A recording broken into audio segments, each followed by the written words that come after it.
হবিগঞ্জে বড় ধান কাটা প্রায় শেষ, তবে সরকারি গুদামে ধান নিয়ে গেলে বিভিন্ন অজুহাতে ফিরিয়ে দেওয়া হচ্ছে বলে অভিযোগ করেছেন চাষিরা। খাদ্য বিভাগ বলছে লটারির মাধ্যমে প্রকৃত কৃষকদের তালিকা করা হয়েছে। রাশেদ আহমদ খানের তথ্য ছবিতে রিপোর্ট।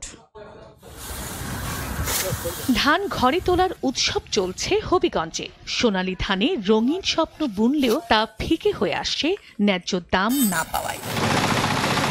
বাজারে প্রকারভেদে প্রতিমণ ধান বিক্রি হচ্ছে 1000 থেকে 1100 টাকায়, যা থেকে উৎপাদন খরচও উঠছে না। এছাড়া সরকারিভাবে ধান সংগ্রহের 1 মাস হতে চললেও সংগ্রহ হয়েছে মাত্র 12%, আর দালাল ছাড়া গুদামেও ধান দিতে পারছেন না কৃষক। মাথাগাম ফলাইয়া এই মূল্যটা আমরা পাই না, কৃষক বাঁচতাম আমরা কিভাবে? দালাল গুদাম ধান নেয়, আমরা ধান নেয় না। গুদামের মধ্যে যদি ন্যায্য মূল্যে না পাওয়া যায় তাইলে তো আগামীতে আমরা ধান না ফলানি সবচেয়ে ভালো। লটারির মাধ্যমে প্রকৃত কৃষকদের কাছ থেকেই ধান নেওয়া হচ্ছে বলে দাবি খাদ্য নিয়ন্ত্রণ কর্মকর্তার। যারা ধান দেওয়ার জন্য আপনার অ্যাপসের মাধ্যমে নিবন্ধিত হয়েছেন, প্রকৃত কৃষকদেরকে বাছাই করে লটারির মাধ্যমে এবং তাদের অ্যাকাউন্টে আমরা ধানের মূল্য পরিশোধ করছি এবং এখানে দালালির কোনো এখানে ধান দেওয়ার কোনো সুযোগ নাই। চলতি বছর জেলায়